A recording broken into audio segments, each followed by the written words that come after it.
Amém? Vamos direto ao estudo, amém? A semana que vem, se vocês quiserem, a gente louvor.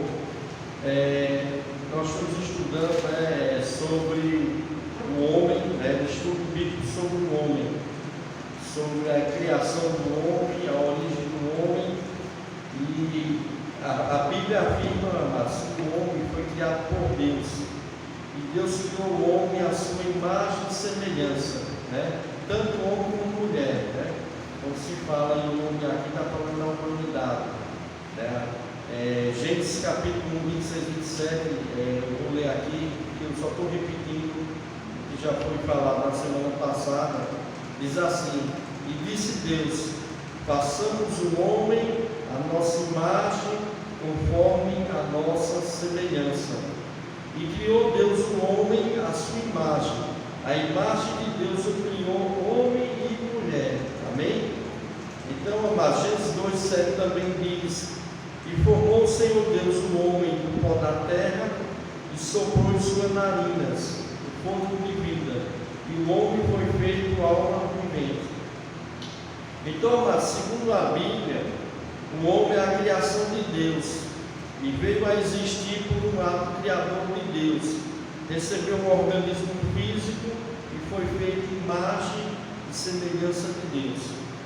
E a semana passada eu falei o que significava imagem e semelhança de Deus, Porque de todas as criaturas, amados, que Deus fez, só de uma delas, o homem, foi feito imagem e semelhança de Deus. E o fato de ser o homem a imagem e semelhança de Deus significa que o homem, em algum aspecto, é semelhante a Deus e o representa.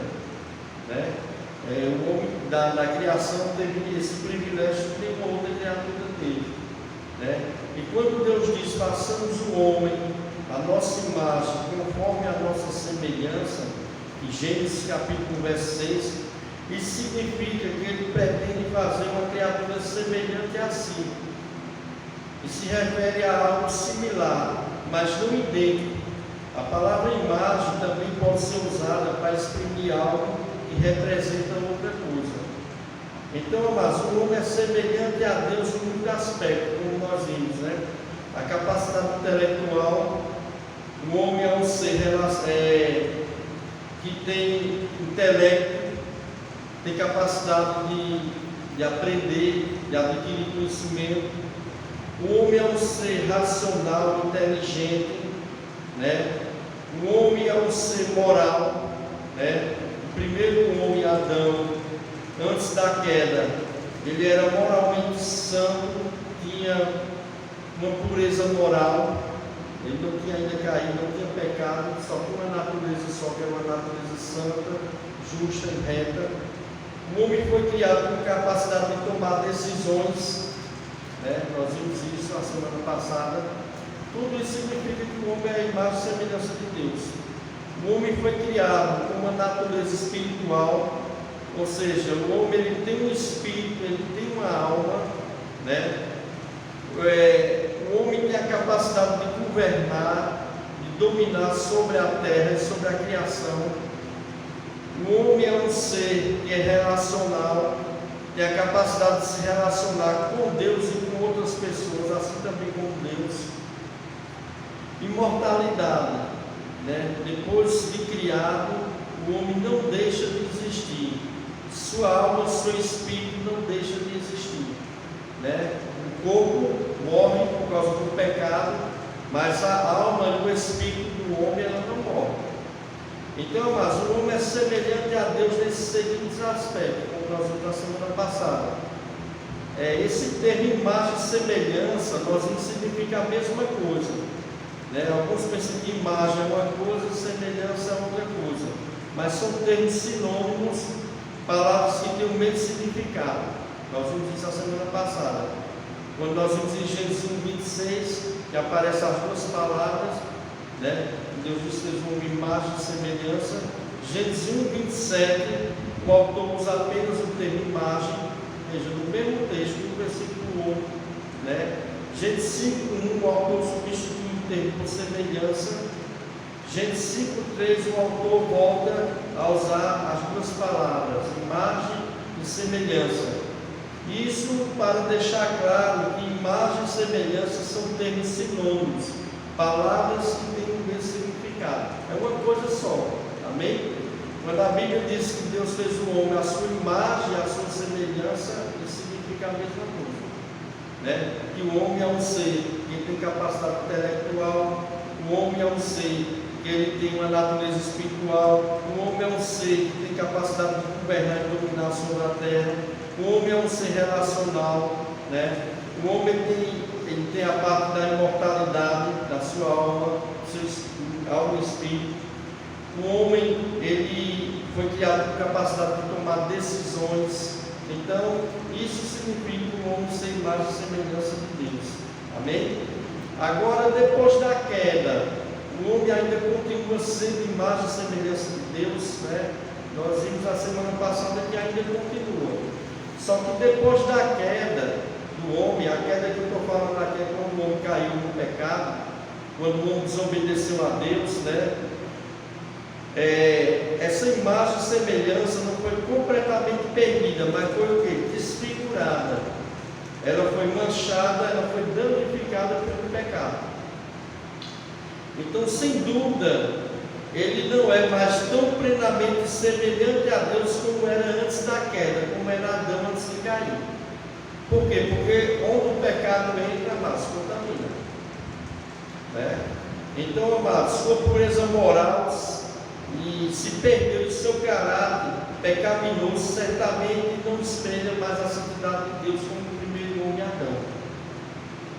Então o pecado afetou todo ser humano. Nós sabemos que o pecado afetou o corpo passou a morrer, a adoecer. Antes o primeiro homem não adoecia, antes da queda, né? Não sentia dor, não morria, mas depois do pecado foi que aconteceu isso. O pecado afetou a alma do homem, afetou a razão, as ações, a vontade. Seu intelecto está corrompido pela falsidade, pelo engano. O intelecto do homem não é mais puro como era o de Adão.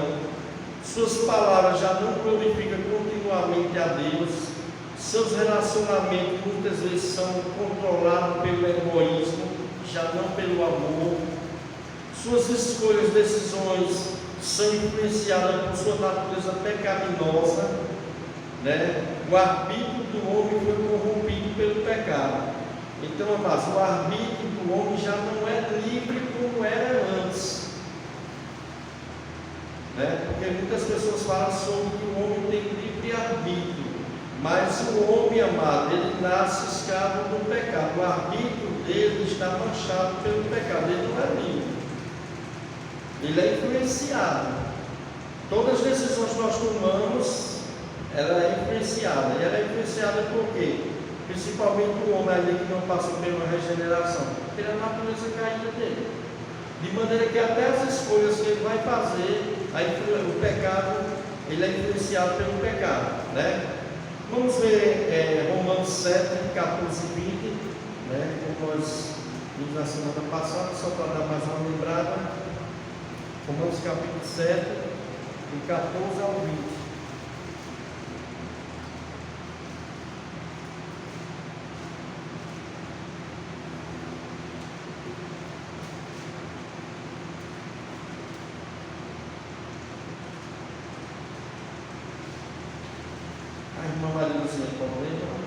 Romanos capítulo 7, verso 14 ao 20.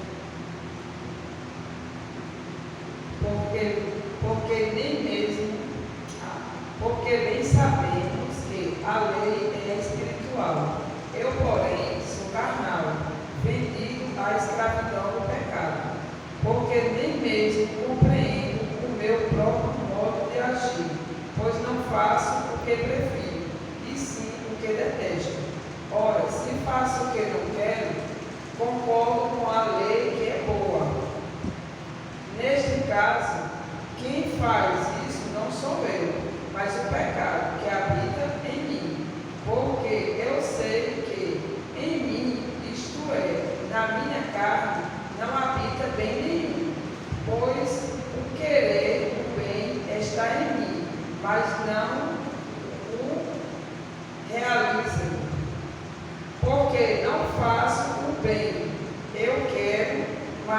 o mal que não quero, esse faço.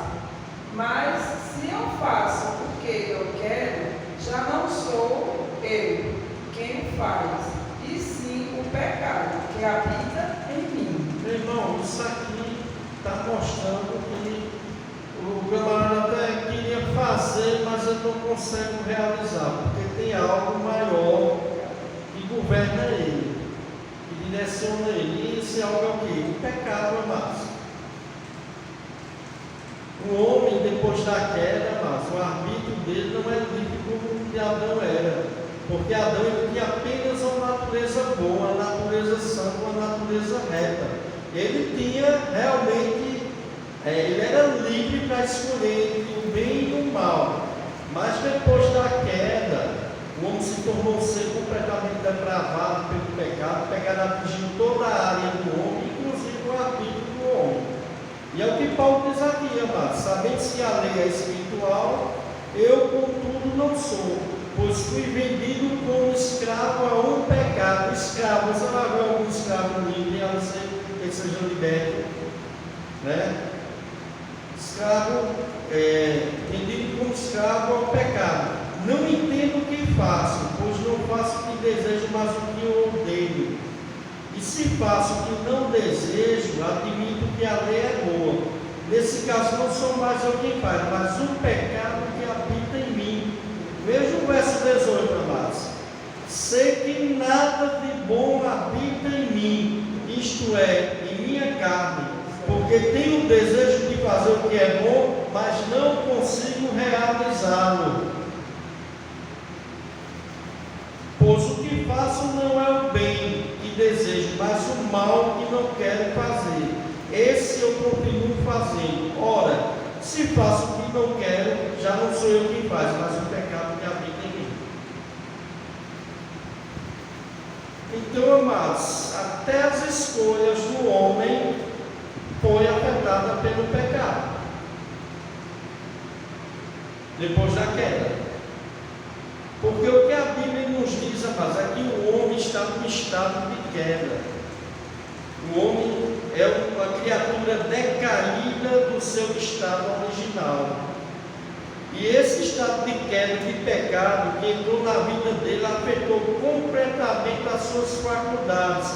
Tudo que o homem é, e foi afetado pelo pecado. A vontade, seu conhecimento intelecto, suas emoções, sua consciência, seus desejos, que Paulo está falando aí, sua força de vontade, tudo foi afetado negativamente pelo pecado, de maneira que é impossível ao homem fazer qualquer coisa, tomar qualquer atitude ou decisão, sem que por trás não esteja a sua natureza caída, pecaminosa. É o que Paulo falou lá em Romanos capítulo 7. Essa natureza caída, pecaminosa, agindo, influenciando o homem. Então dizer que o homem é livre e faz escolha livre significa negar o que a Bíblia afirma a respeito da depravação da natureza do coração humano, amados. Então é um grande desconhecimento bíblico alguém afirmar que o homem é livre, no sentido que ele não é influenciado pelo pecado, por sua natureza pecaminosa, quando ele se depara diante de uma escolha, de uma decisão. Quando ele vai fazer, há uma natureza nele caída que vai influenciar em tudo sobre a vida dele. É o que a palavra de Deus diz. Vamos ver Romanos 8:5. Romanos capítulo 8, verso 5.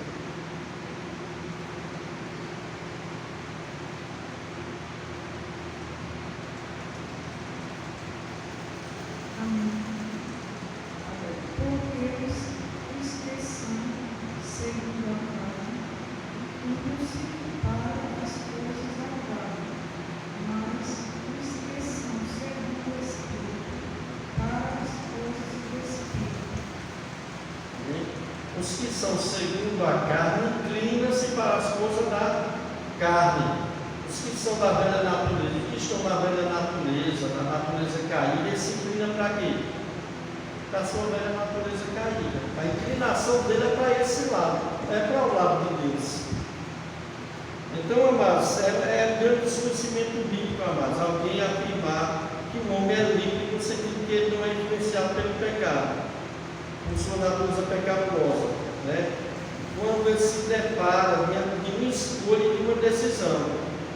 Livre-arbítrio só foi Adão que teve no paraíso, quando Deus criou antes da queda, porque ele não tinha uma natureza pecaminosa, ele podia livremente escolher o bem e o mal, né? Mas depois de Adão, não há nenhum ser humano que esteja isento da influência do pecado, na sua consciência, na sua razão, na sua vontade, no seu desejo, nas suas escolhas. O pecado, mas atinge um ponto por completo. Quando nós estudarmos sobre a doutrina do pecado, nós vamos aprofundar mais sobre isso. Isso aqui é só uma introdução. Amém? Como o homem pecou, amados, ele não é mais plenamente semelhante a Deus como era antes, pois a queda, né, a imagem e semelhança de Deus no homem foi manchada, foi danificada, corrompida pelo pecado. Ele ainda tem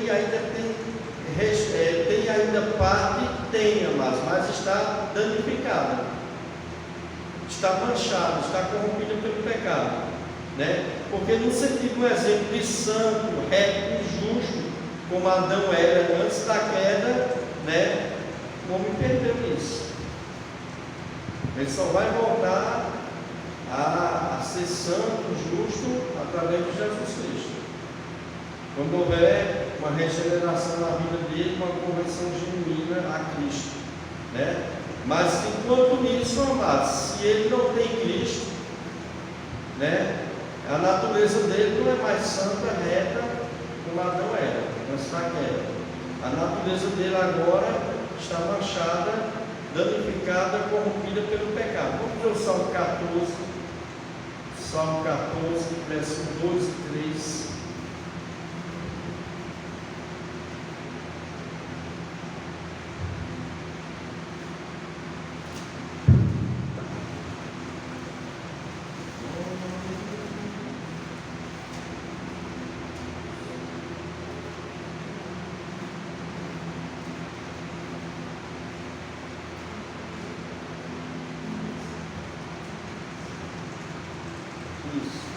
Salmo 14, versículo 2 e versículo 3.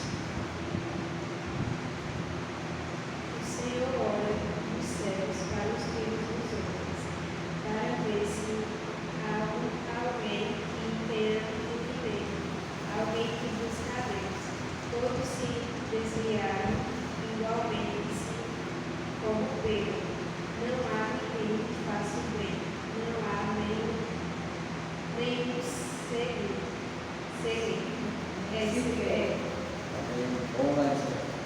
Olha, o Senhor olha dos céus, quando Deus olha lá dos céus, para os filhos dos homens, para ver se há alguém que tenha entendimento, alguém que busque a Deus.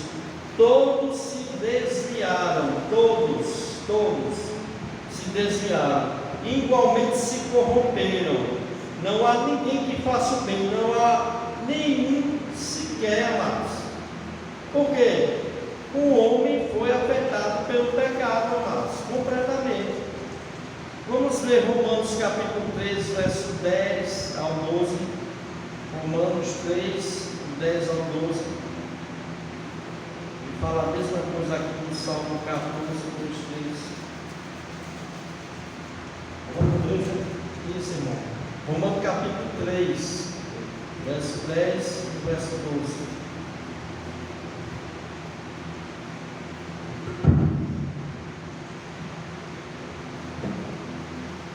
Como está escrito, não há justo nenhum sequer, não há quem entenda, não há quem busque a Deus. Todos se extraviaram e a uns se fizeram inúteis.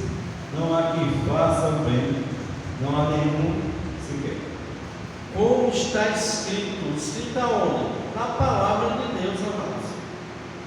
Não há nenhum justo, nenhum sequer. Não há ninguém que entenda, ninguém que busque a Deus. Todos se desviaram, tornaram-se justamente inúteis. Não há ninguém que faça o bem, não há nenhum sequer. Meus irmãos, o pecado atingiu, amados, o completo. Né? Vamos ler Gênesis capítulo 8, verso 21. Gênesis capítulo 8, verso 21.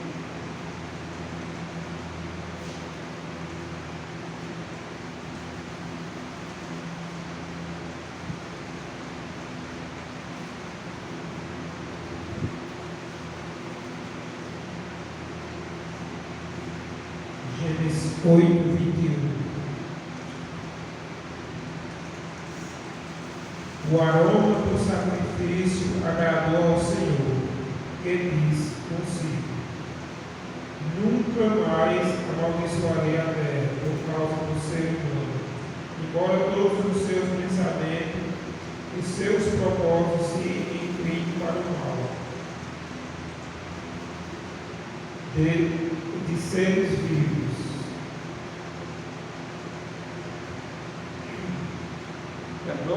O aroma do sacrifício agradou ao Senhor, que disse consigo: nunca mais amaldiçoarei a terra por causa do ser humano, embora todos os seus pensamentos e seus propósitos se inclinem para o mal.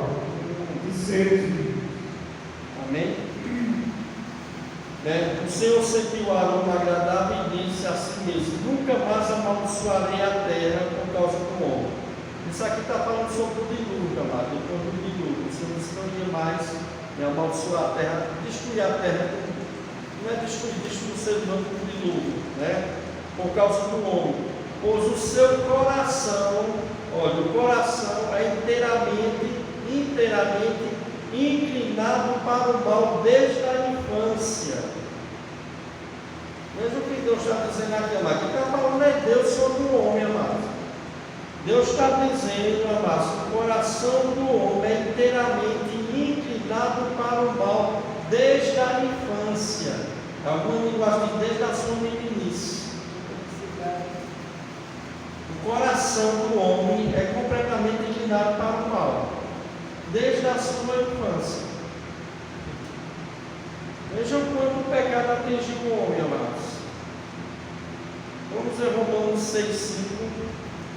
Não, Romanos não, Gênesis, capítulo 6, verso 5.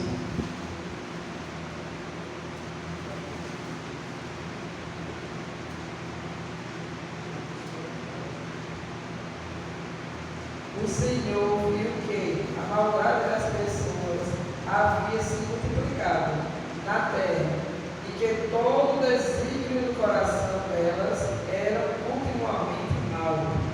Veja aí, amados. O Senhor viu que a perversidade do homem tinha aumentado na terra e que toda a inclinação dos pensamentos do seu coração era sempre somente para o mal. Está aí, amados. Está aí a natureza do homem aí. Né? Todo pensamento do coração do homem é inclinado para o mal. Né? Então, amados, até as escolhas da pessoa, ela é inclinada para o mal. Quando o homem não é regenerado. O homem que ainda não teve encontro realmente com Deus. A natureza dele é má. Completamente má. Por mais que ele faça algumas coisas assim, parece ser boa, mas por trás, amados, está a natureza mal. Está a natureza mal por trás disso. Né? E a graça comum de Deus. Né? Porque se não tivesse essa graça comum, o homem se destruiria uns aos outros. Deus controla, amados. Porque senão, meu irmão, o negócio é pecado. Pode falar. Esse versículo 7 foi antes do dilúvio, Antes do dilúvio, irmão. Antes do dilúvio, o coração do homem era assim, depois do dilúvio, continuou do mesmo jeito. E Deus falou da mesma coisa. Porque aqui é um versículo, é um texto antes do dilúvio e o outro primeiro foi depois do dilúvio. Esse aqui foi Gênesis capítulo 6, 5. O outro que a gente leu foi Gênesis 8, 21. né? Vamos ler o Salmo 58, verso 3. Salmo 58, verso 3.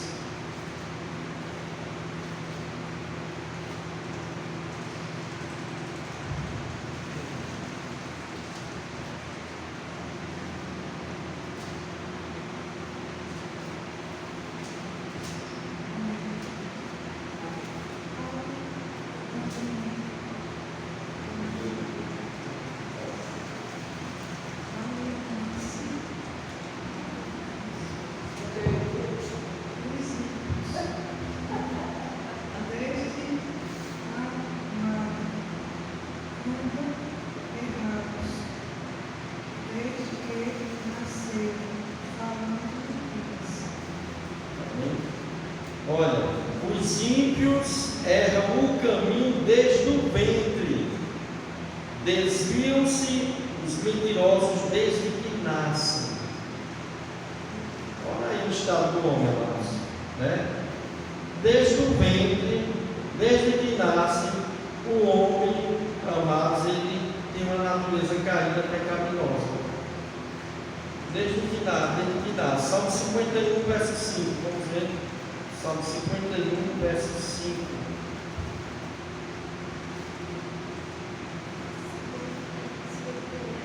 Isso, Salmo 51, versículo 5.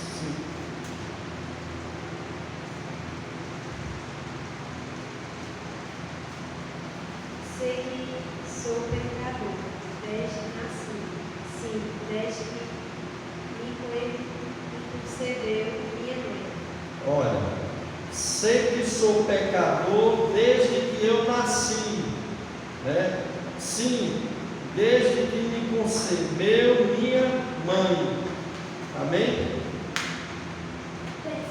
Louvado seja o nome do Senhor, amados. Então, amados, como o homem pecou, ele não é plenamente semelhante a Deus como ele era antes. Porque após a queda, a imagem e semelhança de Deus no homem foi manchada, danificada, corrompida pelo pecado, né? Mas em alguns aspectos o homem ainda traz a imagem de Deus, mesmo manchada, danificada pelo pecado. Em alguns aspectos, nós vimos isso a semana passada, não vou repetir aqui, Gênesis 9, 6, diz que o homem muda sua imagem e semelhança. Tiago 3,9 diz que o homem é a imagem e semelhança de Deus. 1 Coríntios 11,7, né? Então, no sentido intelectual, no sentido governamental, criativo, no sentido relacional, né? No sentido da imortalidade da alma dele, ele continua sendo imagem e semelhança de Deus. Agora, no sentido de santo, justo, perfeito, como Adão foi antes da queda, não tem, amados. Porque ele já nasce em pecado, como o salmista aqui diz, né? O salmista deixa bem claro aqui no Salmo 51, verso 5. Sei que sou pecador desde que nasci, sim, desde que me concebeu minha mãe. Então, amados, no sentido de ser justo, santo, reto diante de Deus, o homem perdeu. Ele só poderá restaurar a imagem de Deus através de Jesus Cristo. Nós vimos isso a semana passada. Através da nossa redenção em Cristo, podemos, mesmo nesta vida, gradualmente crescendo cada vez mais na semelhança de Deus, né? Vamos ver Colossenses 3,10. Colossenses capítulo 3, verso 10.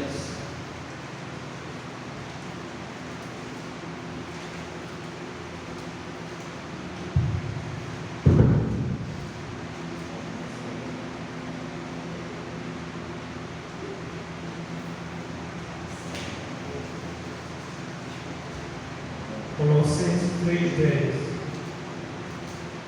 Revistam-se da nova natureza e sejam renovados à medida que aprendem a conhecer esse Criador e se tornam semelhantes a Ele. Amém? Aqui está falando para crente, viu? Para aqueles que já creem em Cristo, né?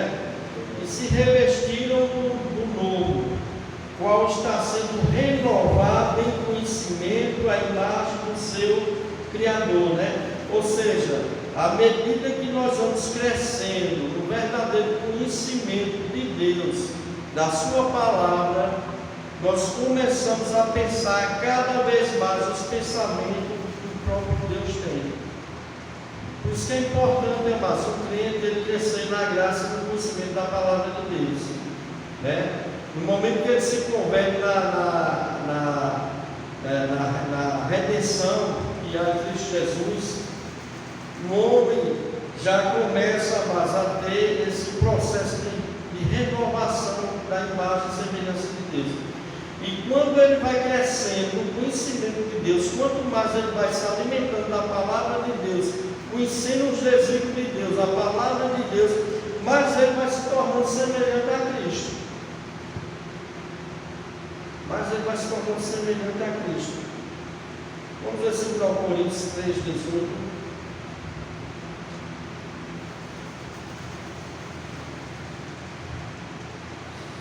Coríntios, capítulo 3, verso 18.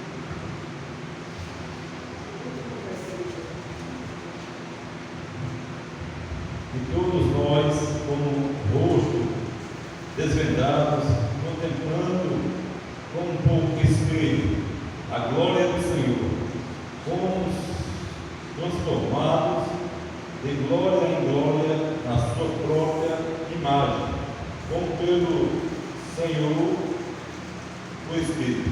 Amém.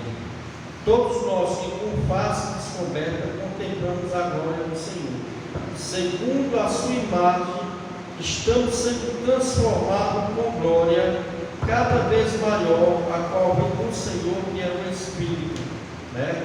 O Espírito Santo, através do conhecimento de Deus, através do Espírito Santo, vai haver este renovo, essa transformação de glória a glória, dia a dia, nós vamos nos tornando a semelhança e imagem de Deus, como o primeiro homem Adão foi antes da queda. Através de quem? Através de Cristo, né? Mas o homem que não tem Cristo, ele continua com essa imagem e semelhança danificada, manchada pelo pecado. Só através de Cristo, amados, começa essa renovação. Amém? Então, através de Cristo, amados, essa imagem e semelhança pode ser renovada. Na regeneração do crente, Deus renova em nós a imagem de seu Filho Jesus Cristo. À medida que nós vamos crescendo no verdadeiro conhecimento de Deus, crescendo em maturidade cristã, né? Vamos amadurecendo através da palavra de Deus, vai aumentando a nossa semelhança de Deus, né? Então, amados, nós sabemos que para nós termos plenamente essa imagem restaurada plenamente só na volta de Cristo. Na volta de Cristo nós teremos a completa restauração da imagem de Deus, né? Quando nós nos convertemos, é renovada essa imagem dia a dia, de glória em glória, cada dia através do Santo Espírito, através do conhecimento de Deus. Mas na volta de Cristo, né, nós teremos corpos glorificados, transformados, nós teremos essa imagem e semelhança completa, completamente. Amém? Vamos ver 1 João capítulo 3, verso 2. 1 João 3, verso 2.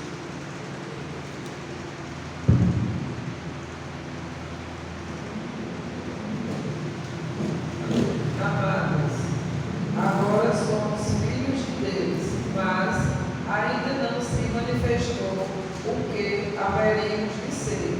Sabemos que, quando Ele se manifestar, seremos semelhantes a Ele, porque haveremos de vê-lo como Ele é. Amém. Sabemos que quando Ele se manifestar, que manifestação é essa? Na volta de Cristo, né? Seremos semelhantes a Ele. A nossa semelhança e a imagem será completa na volta de Cristo. Por quê, pastor? Porque teremos corpos glorificados, corpos que não vai mais pecar, né? Não vai haver mais o pecado nenhum. Nós não vamos pecar mais de maneira alguma. Vamos ver 1 Coríntios 15, verso 42 ao 49. 1 Coríntios capítulo 15, do 42 ao 49.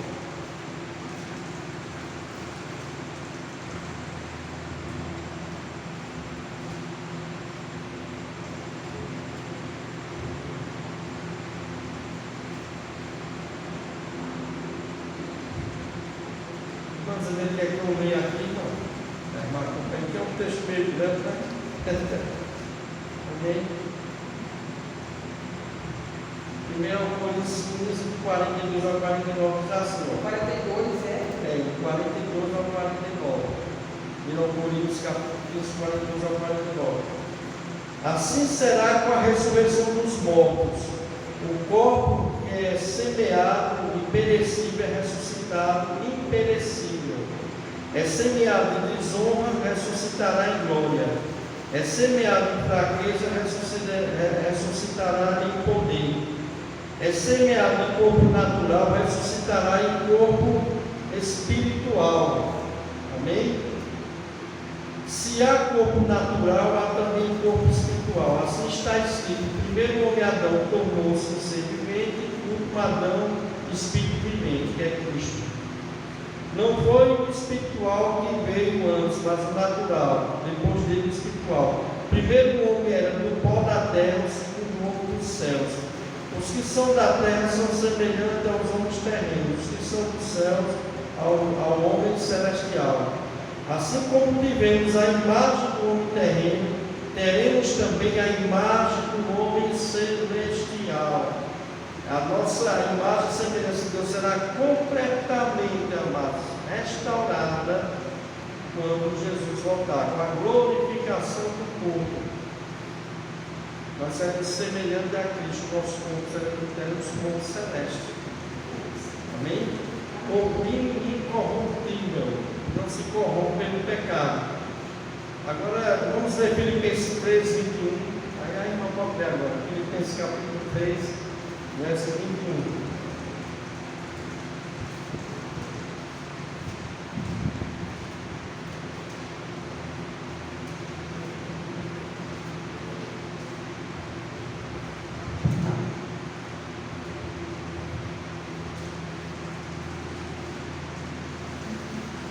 Já foi em volta, já para trazer uma maquinha aí, por favor, Filipenses 13, verso 21.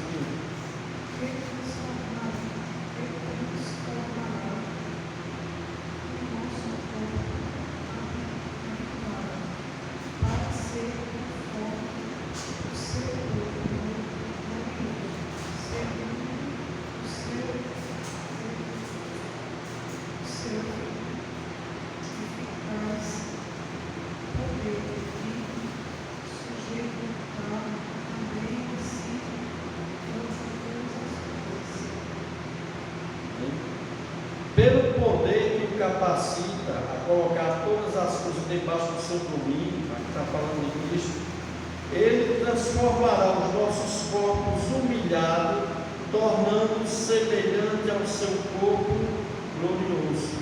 Amém? Então, amados, na volta de Jesus Cristo, né, o crente terá corpo transformado e se tornará plenamente imagem e semelhança de Deus. Amém? Irmãos, por que o homem foi criado? Eu falei a semana passada. Por que o homem foi criado? Eu quero perguntar aos irmãos aí, meus irmãos. Por que Deus criou o homem? Pode falar? À vontade. Deus criou o homem para louvor e glória do Senhor. Glória a Deus. Exaltado e conselho, engrandecer. Muito bom. Né? Deus criou o homem para a glória dele, para o louvor, o homem e a glória dele. Né? Olha, Deus não precisava mais criar um homem, mas Ele nos criou para a sua própria glória. Deus não nos criou porque Ele estava só, ou porque Ele precisava da comunhão de outra pessoa. Porque por toda a eternidade sempre houve amor e comunhão entre a Trindade. Deus criou o homem, mas não é porque ele estava solitário, estava precisando ter comunhão com outro ser, não. Porque desde a eternidade já tinha o Pai, o Filho e o Espírito Santo em perfeita comunhão e harmonia. Como João 15, 17, 5, Jesus diz assim: e agora glorifica-me tu, ó Pai, junto a ti, como aquela glória que tinha contigo antes que o mundo existisse. Antes que o mundo existisse, já havia perfeita comunhão entre o Pai, o Filho e o Espírito Santo.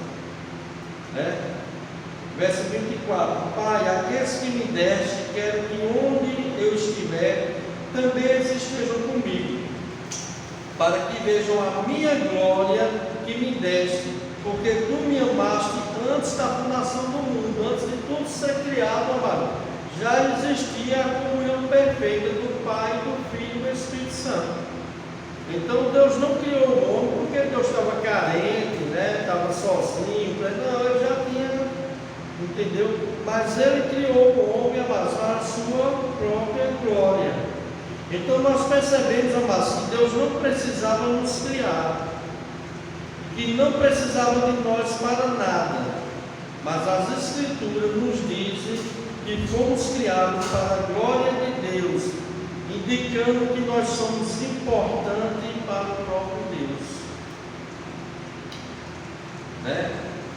Ele não tinha necessidade nenhuma, mas ele nos criou para a sua glória. Isso indica que nós somos importantes para a glória de Deus. Amém? Por isso Isaías 43, 7 diz assim, eu vou ler, mas porque dá tempo da gente terminar. Só queria que você abrisse aí, Isaías 43, verso 7. 43, verso 7. Mas pode ler, vamos continuar fazendo a leitura do que a gente está. Isaías 43, verso 7.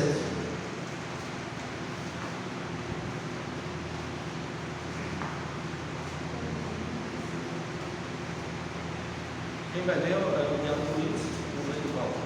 Não, é lá em cima. Isaías 43, verso 7. A todos os que são chamados pelo meu nome e os que creem para a minha glória, eu os formei e também eu os fiz. Amém? A todos os que são chamados pelo meu nome, eu os criei para a minha glória. Eu os formei e também os fiz.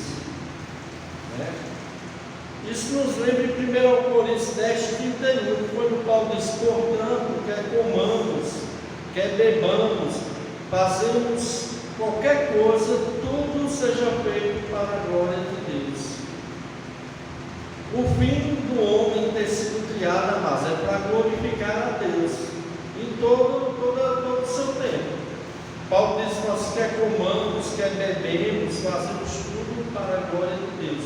Qualquer coisa que nós temos que fazer tem que ser para a glória de Deus, Vamos ver Efésios capítulo 1, verso 11 e 12. Efésios capítulo 1, verso 11 e 12.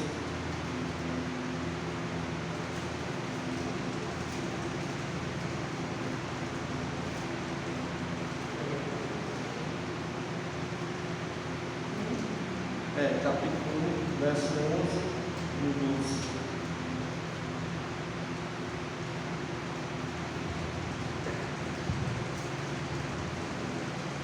Além disso, em Cristo nós nos tornamos herdeiros de Deus, pois Ele nos predestinou conforme seu plano, que faz que tudo ocorra de acordo com sua vontade. O propósito de Deus era que nós, os primeiros a confiar em Cristo, louvássemos a Deus e lhe desse glória. Nele digo em que também fomos feitos herança, havendo sido predestinado conforme o propósito daquele que faz todas as coisas no conselho da sua vontade, com o fim de sermos para o louvor da sua glória. Amém? Louvado seja o nome do Senhor, amados. Então, amados, qual o propósito da vida do ser humano, amados? Tem muitas pessoas que não sabem qual o propósito da vida dele. Tem muitas pessoas que estão vazias, que estão sem propósito nenhum. Diz: rapaz, eu estou sem propósito até de viver. Mas o nosso propósito, amado, na nossa vida deve ser cumprir a meta para que Deus nos criou, que é o quê? Glorificar. Deus nos criou para glorificar. Esse é o propósito da nossa vida.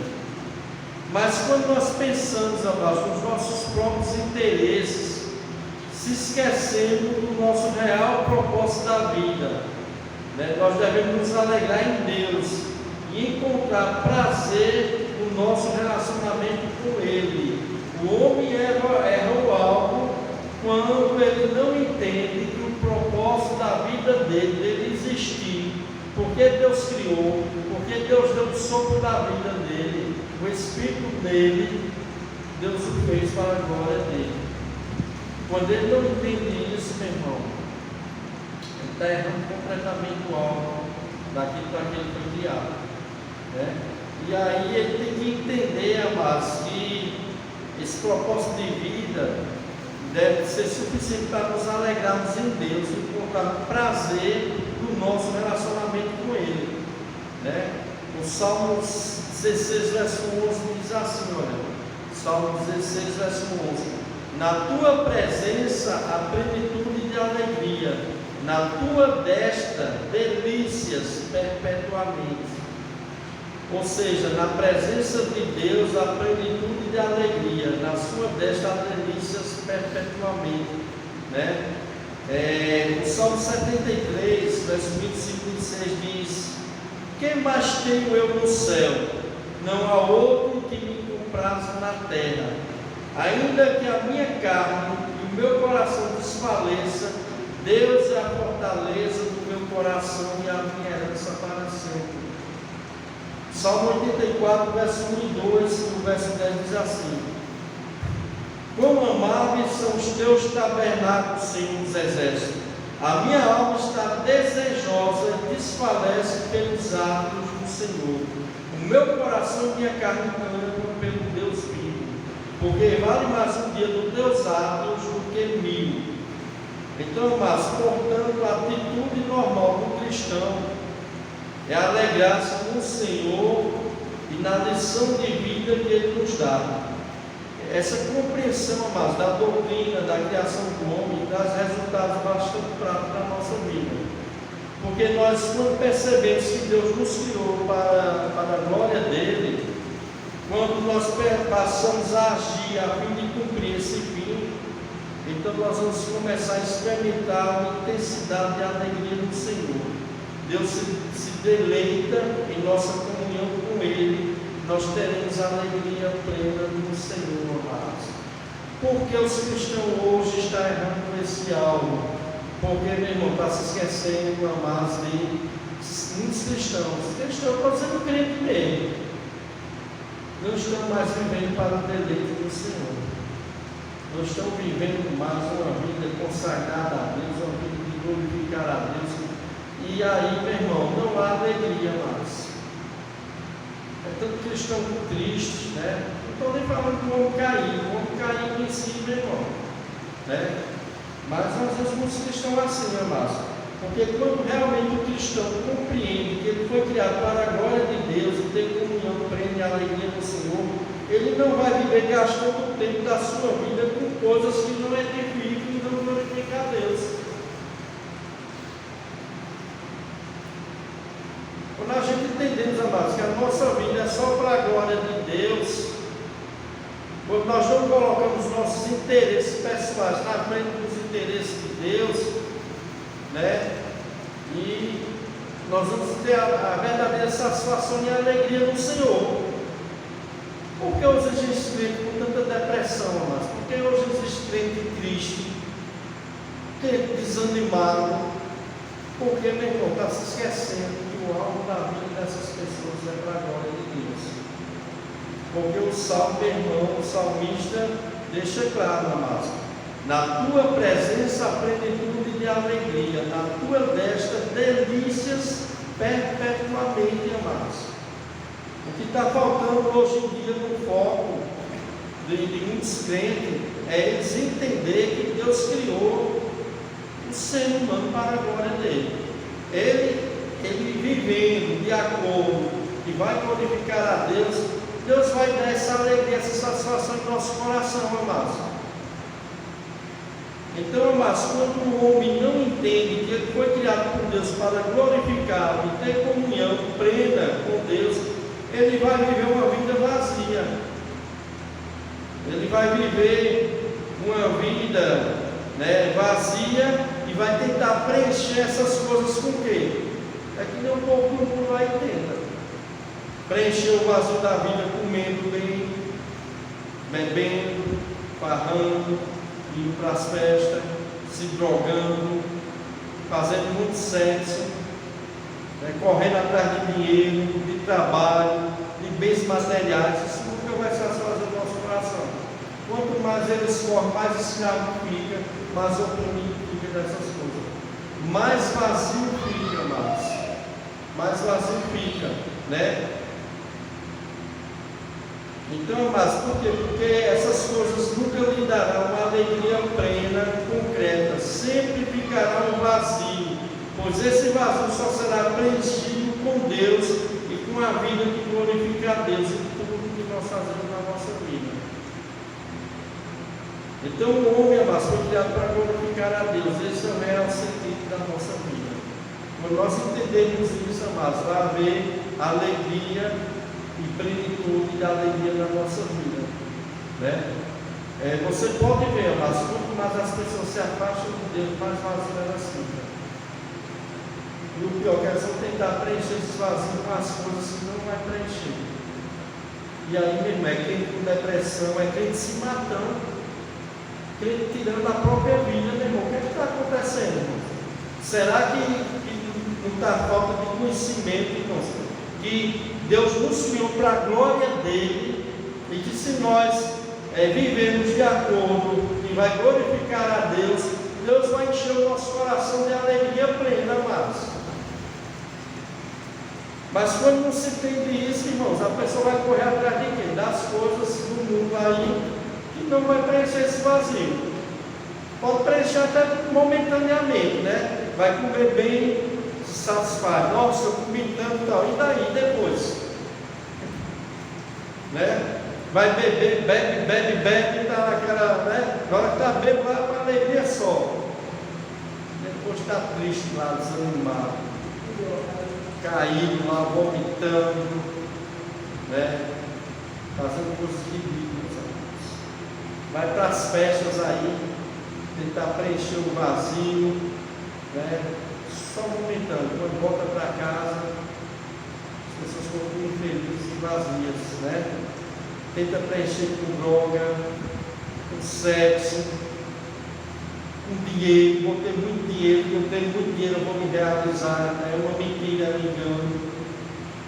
É um engano. Tem muitas pessoas que têm um monte de dinheiro, amados, está vazio, está triste, está deprimido. Tem alguns até que tiram a própria vida, tira.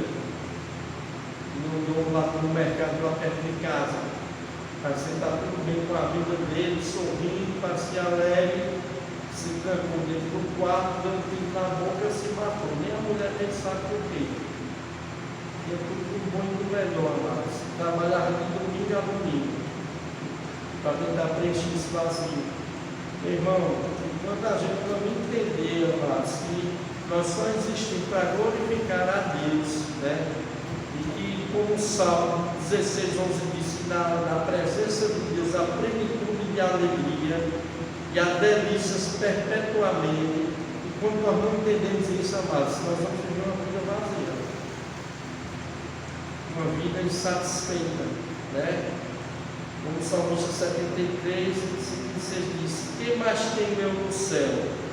Não há outro bem que me compraza na terra, não há outro bem que me compraza na terra. Ainda que em minha carne o meu coração desfaleça, Deus é a fortaleza do meu coração e a minha herança para sempre, amado. Irmãos, vamos encerrar aqui esse estudo. Amém?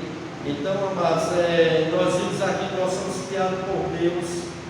Nós somos criados à imagem e semelhança de Deus. E o propósito de Deus ter nos criado foi para a glória dele. E nós temos que viver uma vida, amados, que vai nos levar a esse propósito. Nós não podemos desviar o foco, amados. Porque se a gente desviar o foco, irmão, vai acontecer o que está acontecendo aí, né? Vai acontecer com pessoas que fazem 20 anos dentro da igreja tomando remédio de depressão. É triste, insatisfeito com a vida, nada está bom, nada presta, nada satisfaz. Né? E muitos ainda não tinham na própria vida. Porque, meu irmão, estamos esquecendo, irmãos, que o propósito da vida deles é glorificar a Deus. E na presença de Deus, a plenitude de alegria, a vida, mas a vida. Por isso nós vemos tanto os apóstolos de Cristo, os pais da igreja, os cristãos da igreja primitiva, passando por tanta perseguição e alegre no Senhor, cheio do Espírito Santo. Você vê Paulo lá na prisão, lá em Filipos, depois de ter levado uma sessão de açoite, ser humilhado para a praça pública, à meia-noite estava lá preso no tronco, louvando a Deus e orando a Deus, com o corpo todo ferido de marca de chicotada que levou, de açoite, amado. Mas havia alegria, havia plenitude de alegria nesses homens. Por quê, amados? Porque eram pessoas que sabiam que o propósito da vida deles é glorificar a Deus, amados. Qualquer coisa que a gente faz é para glorificar a Deus, meu irmão, vai haver plenitude de alegria na nossa vida. Às vezes nós erramos esse alvo, amados. Por isso que às vezes a gente fica desanimado, por isso que às vezes a gente começa a olhar para as coisas vindo desse mundo, ficar desesperado. Hoje mesmo eu venho comentando com o diabo Luiz, né, a situação que o nosso país está, né, indo de mal a pior, o governo corrupto, né, a criminalidade aumentando, a impunidade, a injustiça que está acontecendo, mas isso não pode ser o foco da nossa vida, mas o foco da nossa vida é a glória de Deus. Se a gente está com o propósito de Deus, que é glorificar a Deus, Deus vai se caminhar e encher o nosso coração de alegria, de plenitude e de satisfação.